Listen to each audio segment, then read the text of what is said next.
I just don't know how to do this. This is the way it is sometimes with a podcast, you know. You don't know how to do it. And you try different ways, and they all feel fake. So what you do is you stop and you start again, and then sometimes you just stop and you start again, and you stop and you start again, and that's the way it has been today. And I wanted to do this podcast today because it's the 15th of August. You'll know from previous years that I find the 15th of August to be very special. It's a huge, big, important feast of Saint Mary, Mary, Mother of Jesus. It's a big, big feast day. And I don't think that's just the only reason that I like it. There's something about the 15th of August. It feels like the end of the summer always to me. And it feels like the beginning of the autumn. And I love the turning of a season. To say that that's a very good time to meditate. You know, the turning of the season or the turning of a day. If you're up early enough to catch the dawn, you know, to catch that moment where the darkness of night turns into daylight, that's a very auspicious and powerful time to meditate. And another one is when the sun is going down, you know, when it's going from twilight into the darkness. And that's in each day, but then in seasons, there's some moment it's kind of hard to identify it sometimes, you know. Sometimes you don't notice the change between autumn and winter and spring and summer.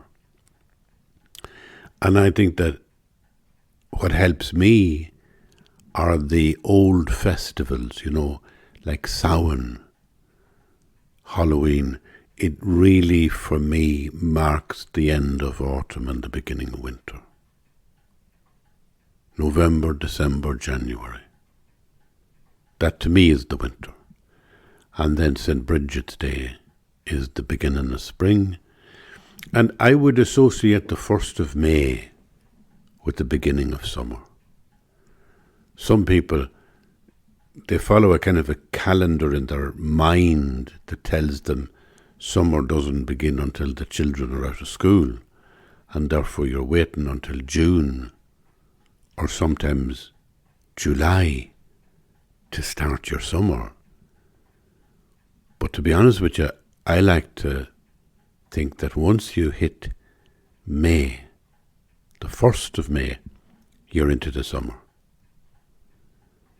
And May is marked by the festival, well, Bealtaine, the ancient pagan festival, but also, you know, in Christian terms, Mary, we crown thee with blossoms today.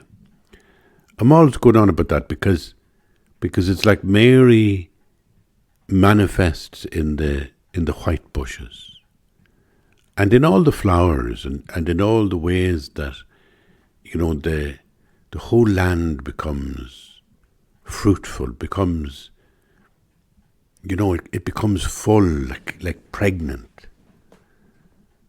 and it's bearing its fruit. That word, you know, that they use, the ancient word in Bridget's Day, imbolug, it's very much about the belly, very much about pregnancy, about ripeness. Maybe pregnancy, and then maybe the 1st of May, the presence of Mary, the presence of the kind of the goddess Anu, you know, the ancient pagan spirit. It's like ripeness, you know. And then autumn comes, and it's the completion of that. So you get a sense, you know, you get a sense of the buds and trees and leaves coming, and everything is lovely and fresh in May. And then that which is ripe, it comes to completion in the middle of August. The apples are on the tree outside. They might grow a little bit bigger in the next month. But they're there.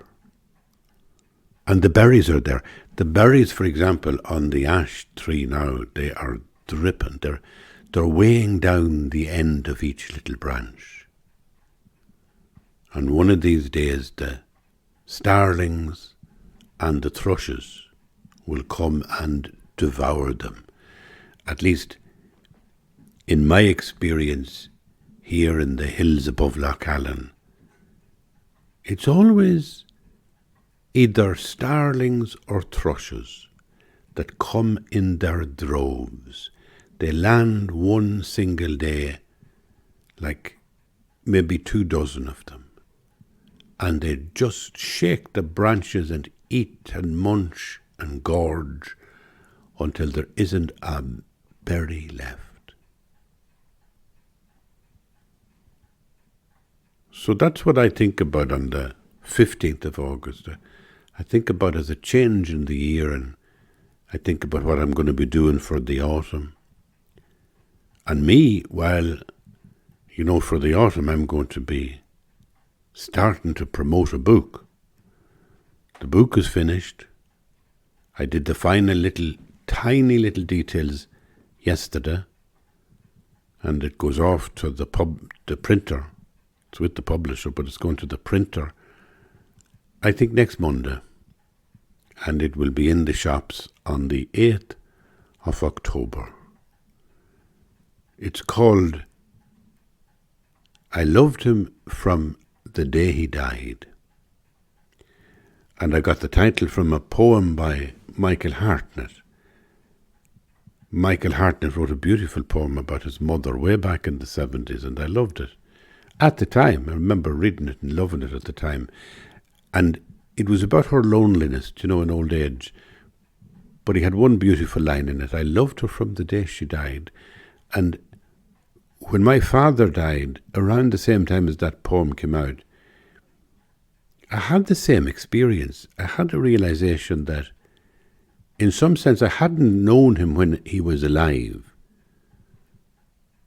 Because he was 73 when he died. And I was 22, just going on 23. So it was like, in the first place, I didn't know him well enough because I was young. And I didn't know him well enough because he died early. And we hadn't the chance, if he had lived another 10 years, through my 20s, I might have had more conversations with him, more adult conversations. But that was one thing, that I didn't know him. And that stuck with me as a strange influence on my life for 50 years. Because for 50 years I've been searching for my father. And in some way this book was an attempt to finally resolve that, to kind of resolve for myself that my longing for the Father and the unknowability of the Father, my Father, that actually was his gift to me. The idea that he remained hidden. And it came to me just nearly the day he died. I love this person. Never realized it in his lifetime. And yet you're there at the grave and you realize, I love this person, but is it too late now to love a person when they're dead?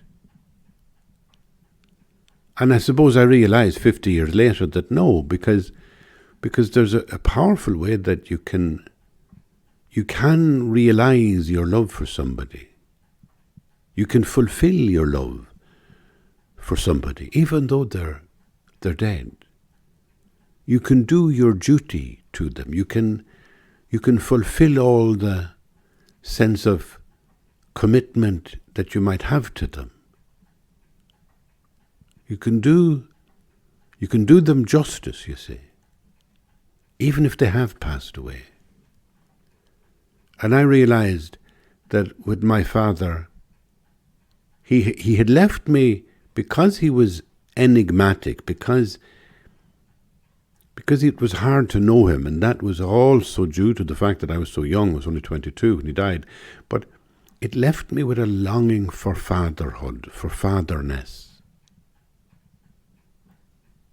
So it was as if his ghost was always with me, you know. I had so many moments, like beautiful moments. The moment I was ordained a priest, or the moment I said of my first mass, and the moment I was married. And those moments, there was always a little private second, a little space when you'd go into the bathroom on your own, or you'd be just fixing your hair, or, you know, tidying your suit before you walked into the church for your wedding. There'd be always a moment of loneliness where I'd feel, I wish my father was here to see this. And it's a strange and beautiful thing, this kind of longing for somebody. And I began to feel, as the years went by, that the longing for somebody was in itself a gift.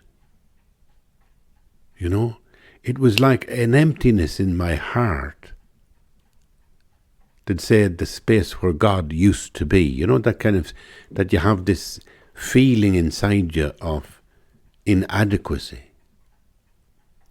You're not complete. You're kind of in a room that's haunted, and you can't kind of figure out what's haunting the room. Makes you feel uneasy all the time. And that sort of emptiness, the mystics would say, is God. It's God's presence. Presence manifesting as emptiness. Presence coming to the surface as a kind of a hole inside you. And if you go in there, if you kind of stay with the unease that you feel, you know, almost feel it like an ache and stay with it, you realize it's God's presence. The feeling of the ache now, let me just say about that, something happened to me that I really liked recently. I had this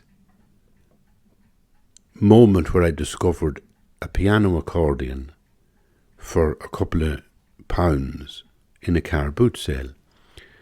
And I brought it home and found that it was in tune, and that every note was playing and every bass note was playing.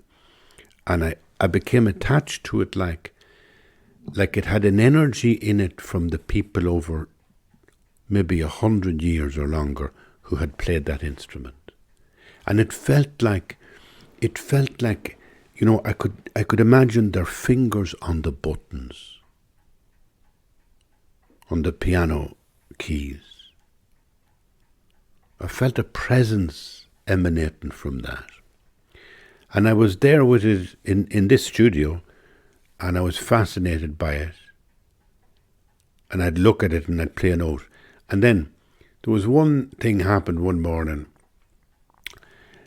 I got an email. From a woman I know in Canada, and she just happened to be talking about her history, her memories of her mother and her grandmother and all the rest of it. She told me that her grandfather and all the family left from Derry Quay over 120 years ago to go to Canada. And when they got close to the quay, the father wanted to go into a pub and have a couple of drinks.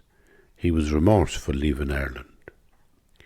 Now, he was apparently an alcoholic, a heavy drinker, a difficult man to live with, a bit of a tyrant.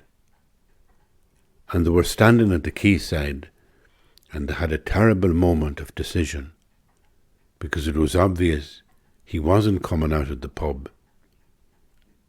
and they were about to embark on the ship that they had paid their passage for, putting all their money into it, all the siblings and the wife.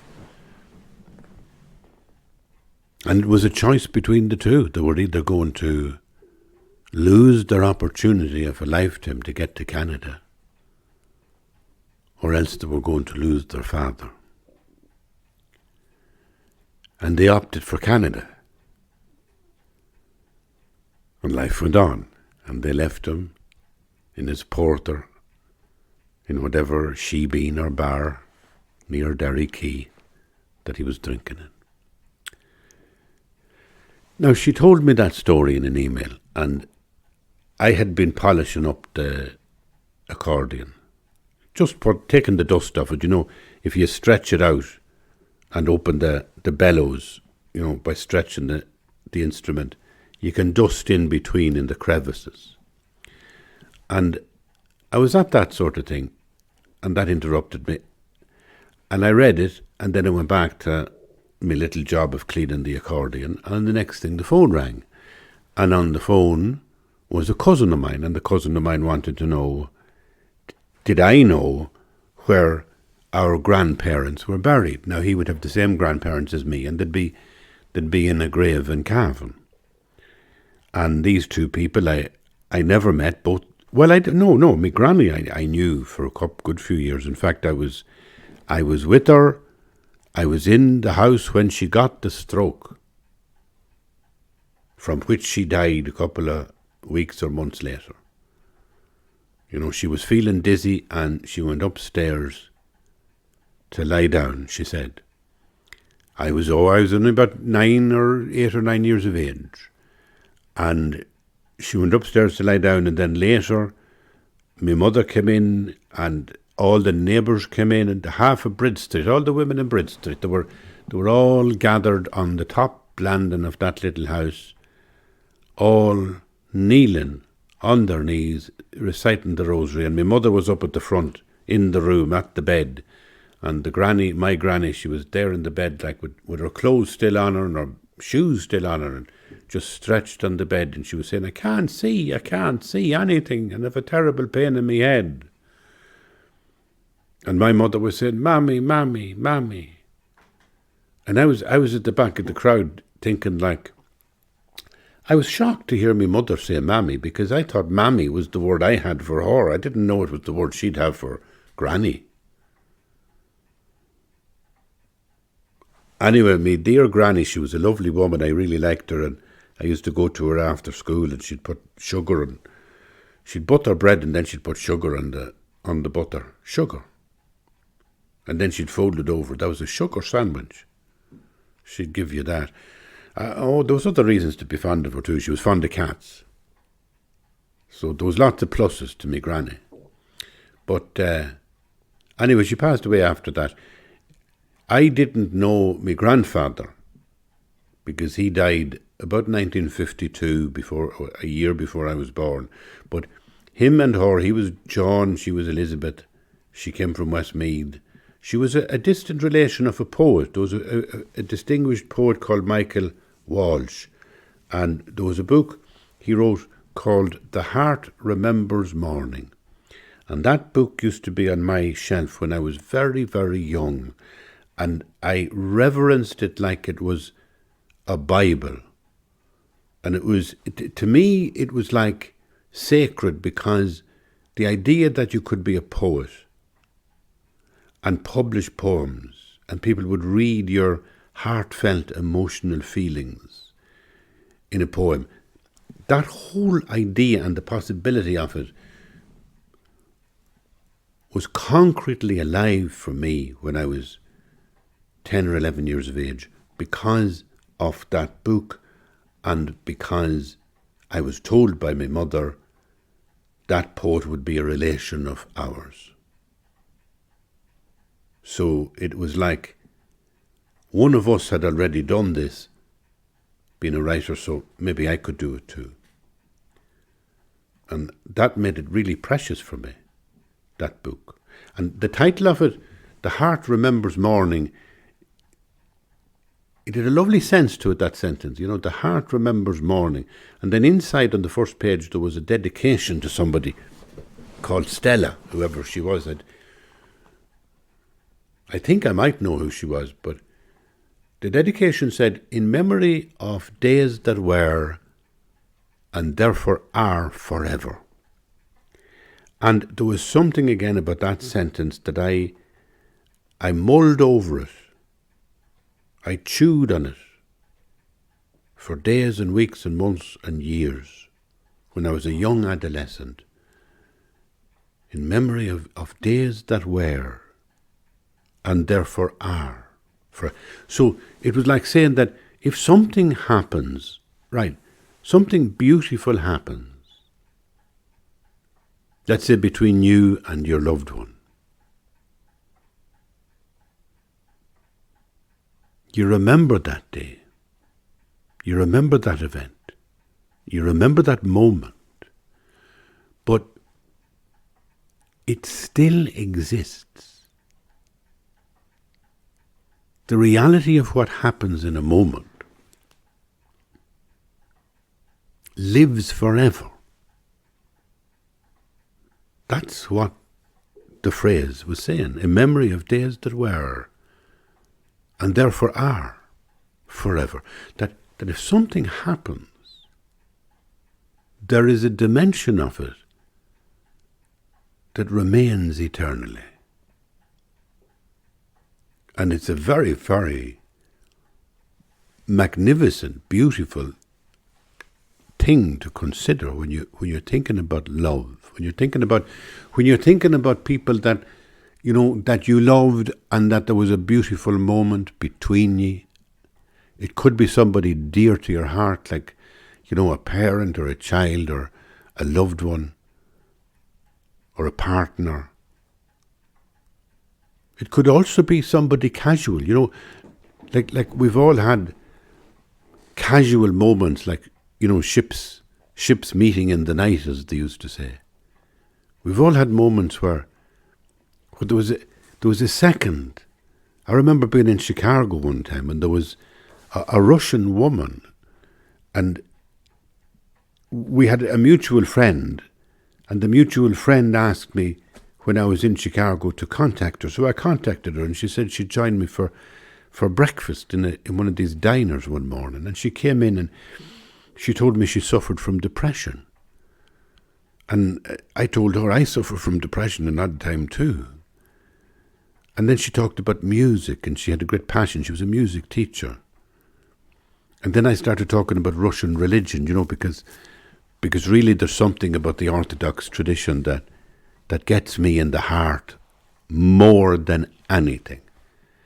It seems to me that the two great values of Orthodox Christianity is, one is that it's a tradition that is really the original. It's going back. It has an authentic root in the Gospels and in the great kind of saints that came in the first, second, third generations after that time.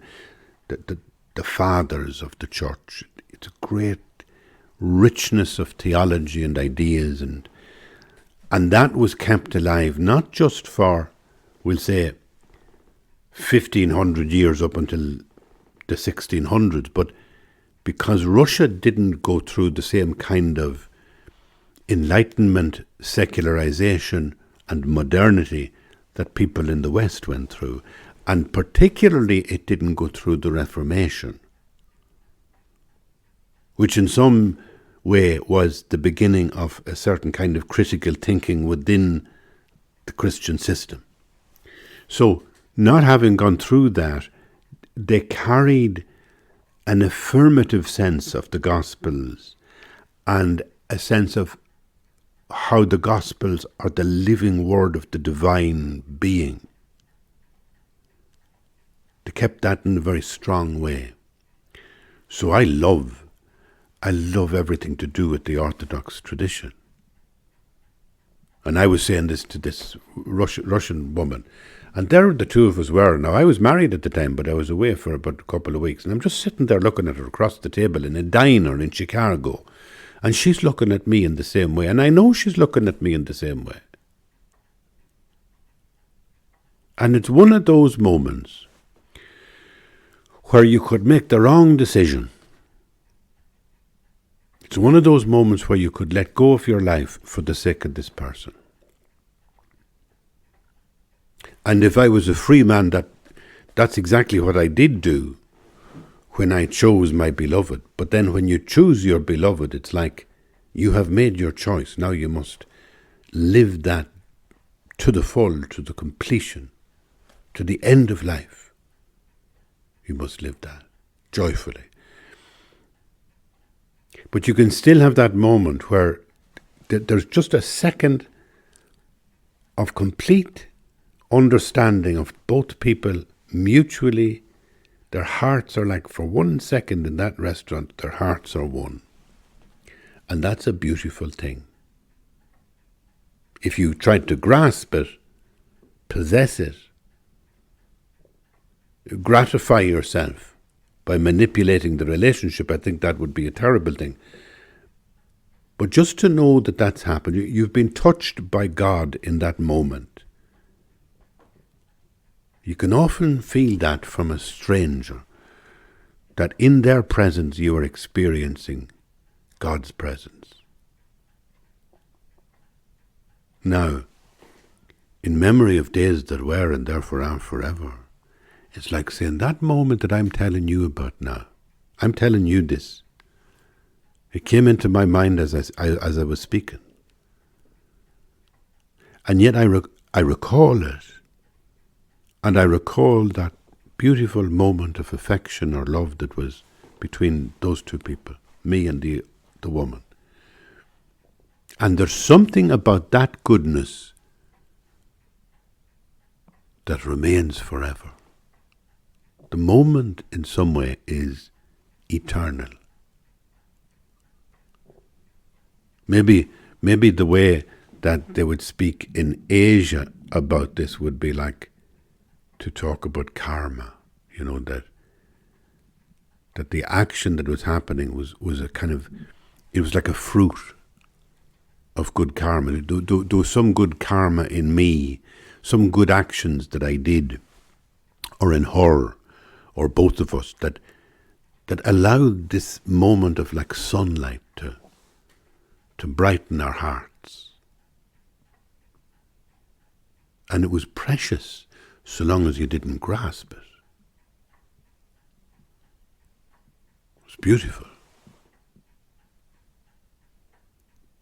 You can see in there even the whole beauty of never grasping, you know. Like if you have a relationship, if you're blessed with people that love you and that you love, the trick is to sit with the beauty of it and don't grasp it. Don't try to make anything of it. Be receptive. Surrender. You know, surrender is not like cowardly throwing away your weapons when the enemy arrives to dominate you and enslave you. Surrender is when you don't put up any resistance to the beloved. When the power of love frightens you and you don't put up any resistance, that's surrender. So anyway, let me go back to the piano accordion. I was polishing the piano. It's a little piano accordion now. It's not a big thing like Dermot O'Brien would be playing. It's a small, dainty, beautiful Horner Carmen made in Germany over 100 years ago. And I got it, as I say, for nothing in a car boot sale, and I was surprised that it's completely perfect in the way it functions musically. So I was shaking the dust of it and tidying it up, and I was interrupted first by an email that dropped from Canada and then by a phone call from my cousin who's looking to figure out where in the graveyard in Cavan is his grandfather and grandmother buried. And that got me thinking about my grandfather and my grandmother, and he was a pig dealer, Big John Finlay, and he travelled the length and breadth of Ulster buying and selling livestock. And I think of all the moments that they had of love. And then I started thinking about the woman in Canada whose grandparents, when they went to Canada first, when they finally got there, to the other end of the ocean, and they got to Toronto, and they were put in camps, those refugee camps, and the Irish were hated, shunned, even in the refugee camps, so there'd be all sorts of different nationalities.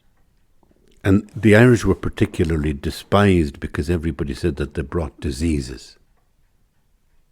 The Irish in particular. And I suppose the reason that was the case, if you think about the time I'm talking about, you're going back to about 1910. Now 1910 was only 60, 70 years after the famine. It's only 60 years after the famine. And that famine certainly took 1 million people at least across the ocean, and many of them to Canada. And a huge amount of what died in the famine died not from hunger precisely, but from fever.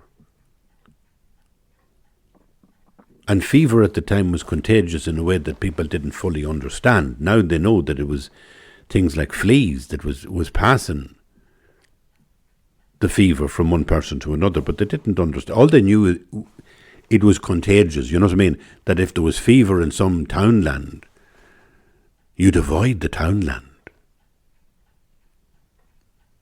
So even 60 years later, I can see it was understandable in Canada, and you were talking refugee camps, people coming from Europe, fleeing from different wars, and there'd be Irish in it, and everybody would be sort of saying, don't go near the Irish that have diseases.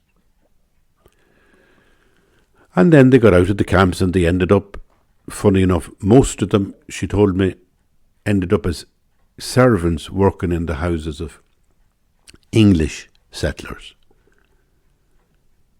So the English that had arrived would have been a little bit further up the social ladder, a little bit more affluent. And isn't it funny, though, that the Irish would kind of veer in that direction to get employment? So there I was, and I was thinking that the people gone from her family, from my family, I'm sitting with my accordion, and I drew out a little, do you know the way if you pull out the two sides of an accordion, and you stretch the bellows, and then you squeeze it back in. It's called a squeeze box. So you squeeze it back in, and it's as if the bellows is exhaling. It's like a human exhalation, and it goes through the reeds, goes through the kind of the internal business that makes it an organ, and you get the beautiful sound. And I did that. I felt it was like a prayer. I could feel the vibration, like from the accordion going into me rib cage, going into me heart. I could feel it. And I felt it like a sigh. And I felt it like a prayer. I felt it like it was an acknowledgement of all the people that I was thinking of that had passed away, some that I hadn't ever known in my life, and yet I felt connected with them. I felt that all the good that they did was still in some way in the world.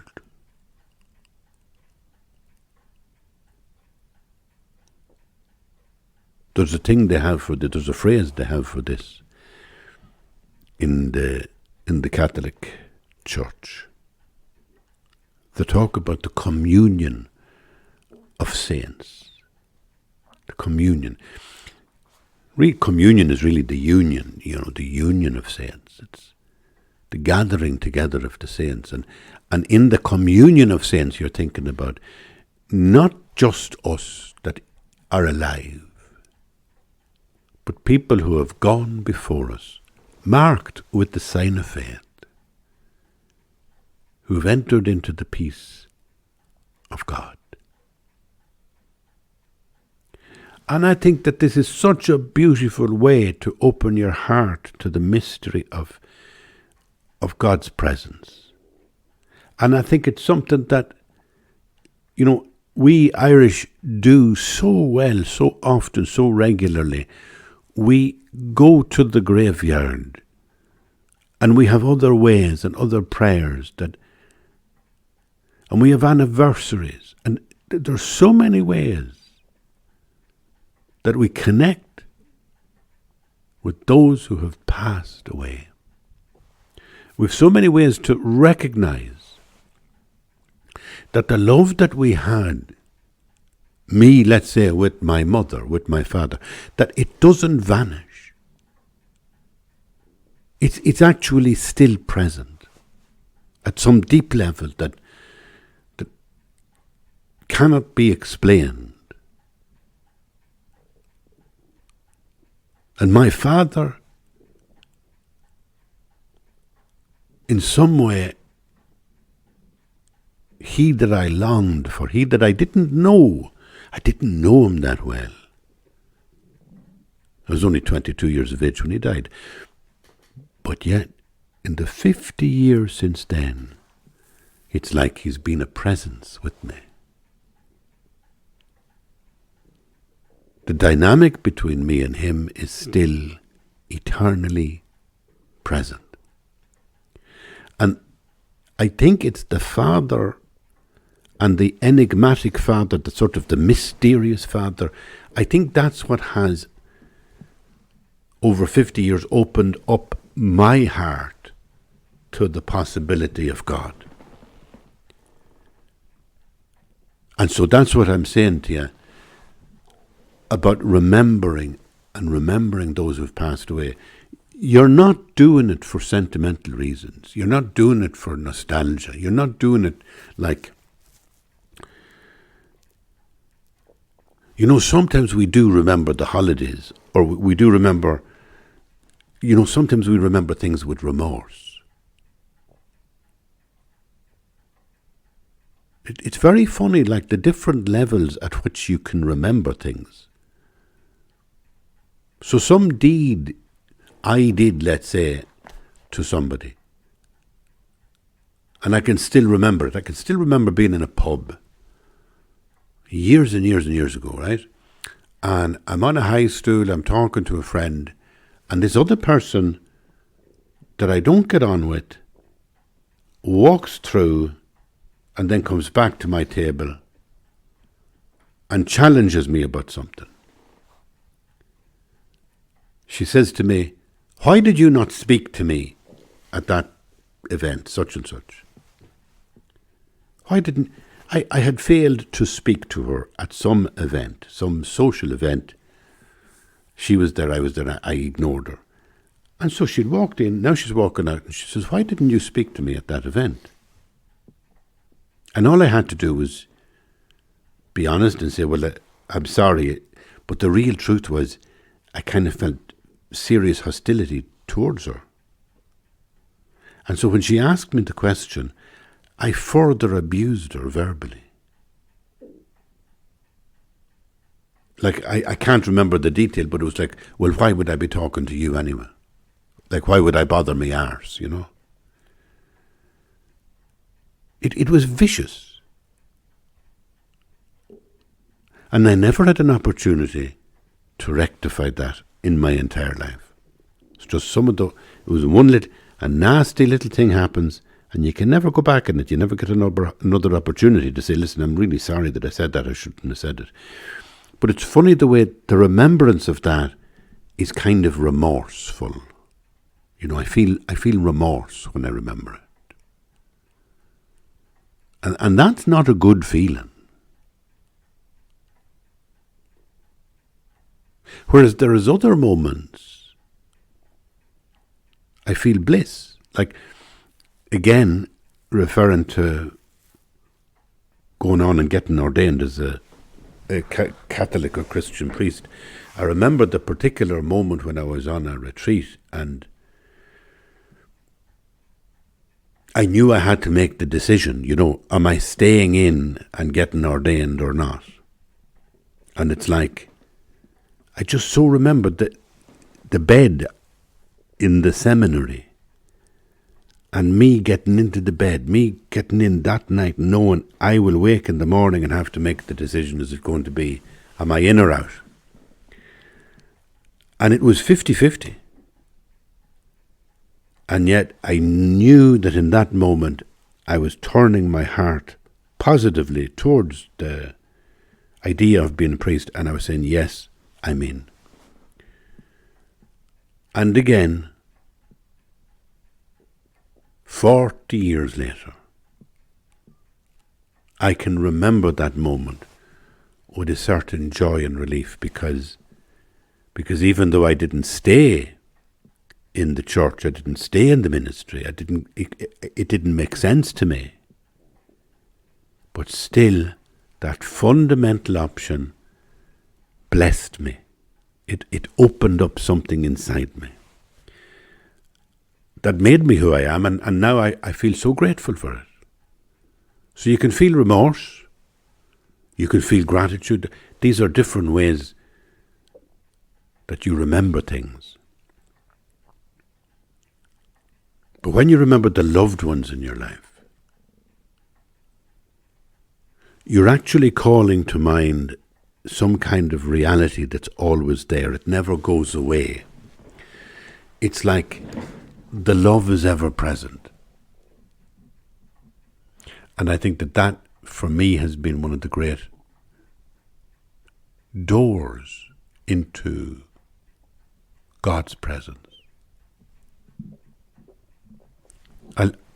I'll try and explain that, because this is the way it works for me. If I think about people I love and I frame them in a sense that they have gone to heaven, I frame them that they are with God. I open up my heart to the possibility that there is more in the world than what I see at a surface level. So now, as I'm talking to you, I'm leaning back in an armchair, believe it or not, and I'm looking up at the clock that's in front of me that hangs on a crossbeam, and to the left there's another clock, like a real clock that you have to wind up. And below that there's an image of a Buddha. And on my left and right there are books stacked in bookshelves that go up about 7-8 feet. And there's a stove, it hasn't been used now for a good few months, that's in front of me as well at the other side of this desk. So as I look, that's what I see. But if I'm still, if I'd stop talking, says you, if I'd stop talking and I would experience all the reality that is around me, it's different from me, it's outside me, I'm enfolded, if you like, I'm enveloped in this room, and I'm aware that I'm present in this room, and if I just remain still and acknowledge my presence in this room, I meet God. There's a phrase I heard during the week that explains this better than anything I've ever read or heard before. And it's an account whereby comes, I think, from the Orthodox tradition, some great saint. I think it was actually, what do you call him? Simon, they call him Simeon the New Theologian. He was a mystic who lived about 1,000 years ago, a Greek a Greek monk, Simeon the New Theologian. And I think it was him now. And somebody said, "What do you say when you are praying?" And he said, "I don't say anything.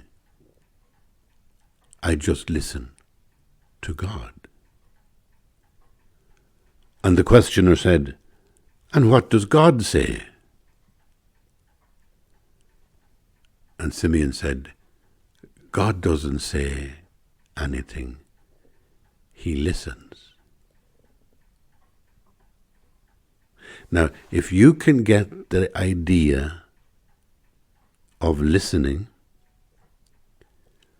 you're nearly at mindfulness. Any mindful tradition or skill or school in the West, you're there. It's that sense of paying attention to the reality that is around you, the surface reality.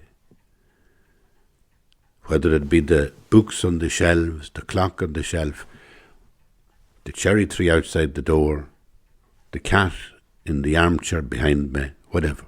That simply becoming aware of things around you is exquisite.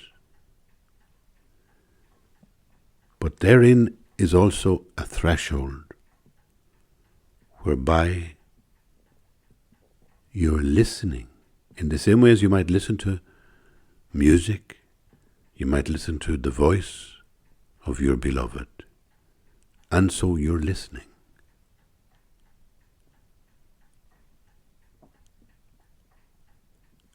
And you become aware that in the material reality, in the surface reality that envelops you, there is another presence, that God is listening. You're sharing the listening.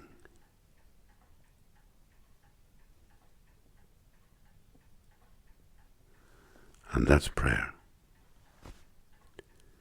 That's as good as it gets. That's all you need. No matter what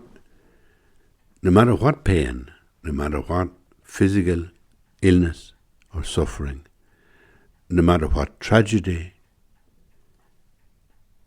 no matter what heartbreak,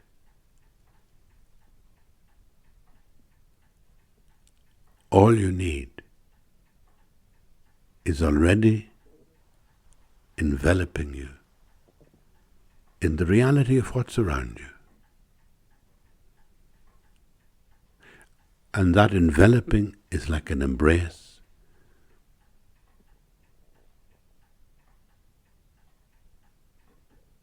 You come into it when you listen with your heart, or when you, as they say, when you begin to see with the eye of the heart.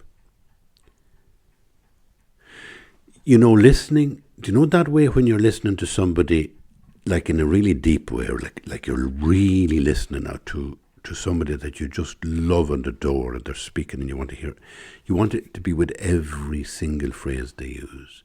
And it's because you're emotionally tied to them. You're emotionally wanting to breathe in their emotion. That's deep listening. That's listening that is like with the eye of the heart.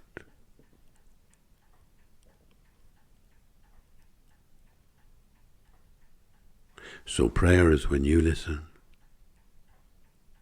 when God listens. And in that silence, something unnameable is present. Some relationship that cannot be named begins to exist.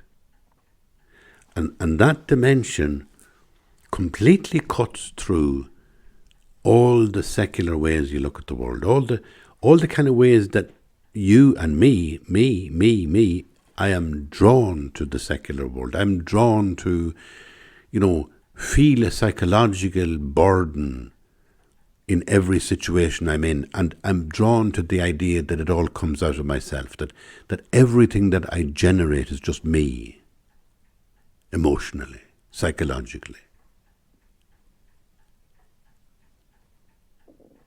Sometimes even people in the West talk about God, and for 90% of the time you think they're really talking about God, and then you realize that the way they're talking about God is as if everything was generated by their own psyche. That in some sense, each individual is generating the God that ultimately is the ground of all being. And again, that's a cultural trap that we're all in, and it takes us a little more effort, a little more paying attention in the silence, to be clear in our hearts that the God who is present is not part of your psyche. Your psyche is part of the God. It's the other way about. You're resting in this presence like a drop of water rests in the ocean. But what's coming through you is not you. Your deepest self is the other, not you. And if we're to think like that, there is one powerful narrative that I find hugely helpful. And that's the narrative that says that when Mary, the mother of Jesus, Yeshua, the Christ, the mother of God, when she fell asleep in death, she did not stay and remain in death to decay, because that which she had done in giving birth to Jesus rooted her in a relationship like flesh of her flesh, bone of her bone. The fundamental ground of which is the divinity. To think about Mary being assumed into heaven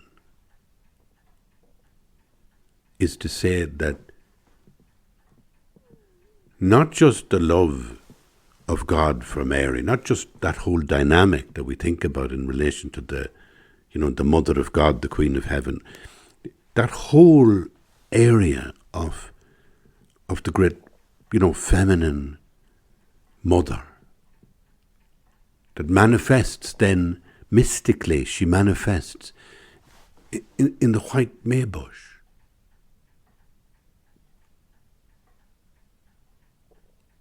But to think that presence is the same connection as you have or I have when we remember people who have gone before us. And it's the same connection that comes to the surface when you sit in a room and you're silent. And you say to yourself, I'm going to be 30 minutes, I'm going to be 20, I'm going to be 10 minutes, I'm going to be 10 minutes. I will be still. I will listen. And God will share his listening with me. I will enter into a kind of a communal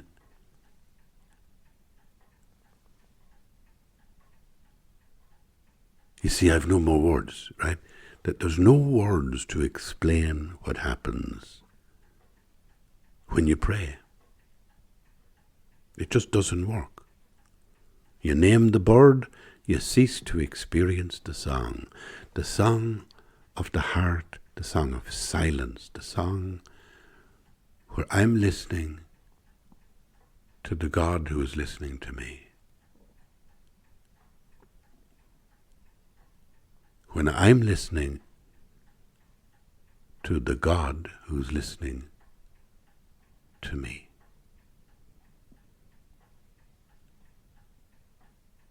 This is complete absorption. The Assumption of Mary into heaven is a narrative which illustrates the completion of where we're going, so that our listening with God is not some kind of sweet language to express some psychological condition of prayerfulness. I'm thinking about somebody that I loved who has passed, and yet I think about the dynamic of love that was between us as if it was there forever, eternally, outside time, and that it's there, therefore now, always will be, and is more real than anything else.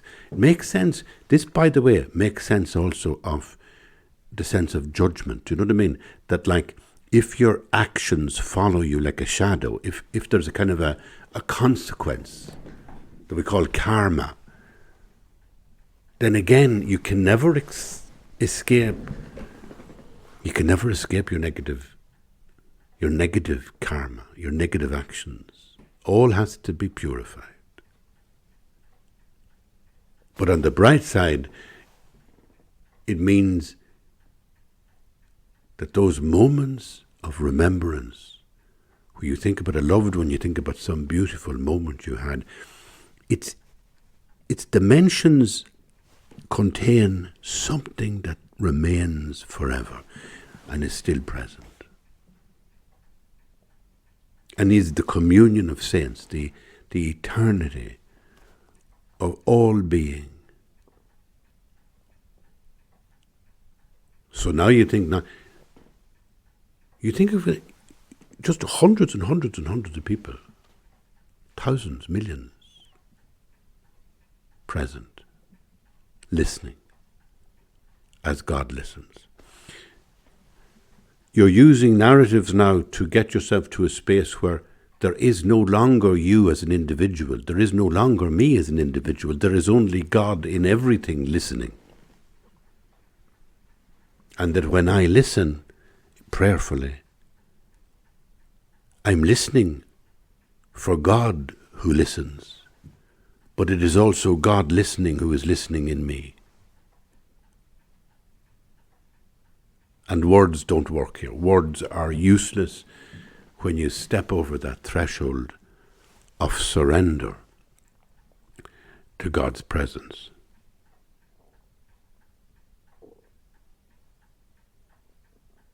When we tell the story of Mary being assumed into heaven, bodily and soul, we're pointing at the crack in our secular reality.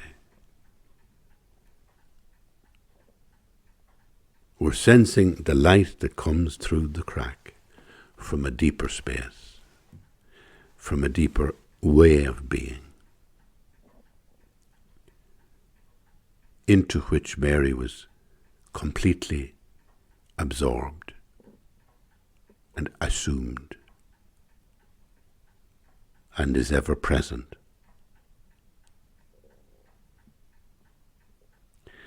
And listen to me. The 15th of August was yesterday. And I did this on the 15th of August. So I normally do the podcast on Friday, but I did it on Thursday of this week because I wanted to share my own very, very private, very personal sense of gratefulness for the eternal presence of God's mother.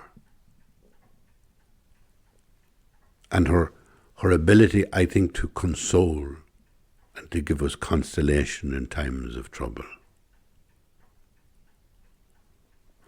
And how her assumption into heaven for me, becomes a narrative that allows me to really, really, really get out of my own head, really get out of my, prison of psychological space, where I think in terms of realism and modernism and psychology, and to really begin to sort of open myself to the idea that beneath the surface of all reality there is a light that comes through the cracks.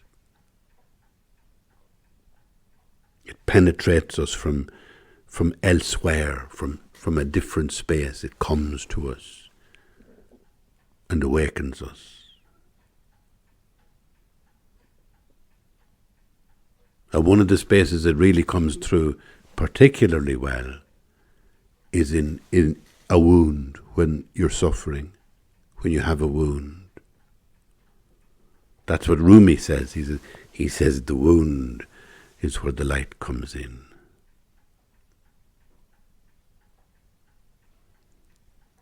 So, thank you for being here. And do the business yourself, because me in this podcast is only illustrating how inadequate words are and how useless they are compared to the experience. Words, again, Rumi says, will bring you to the door of the house, but they cannot bring you inside. So, I bring you to the door of the house we call prayer. But you have to turn the key and go inside yourself and listen for the God that's listening to you. Thank you for being here. Bye-bye.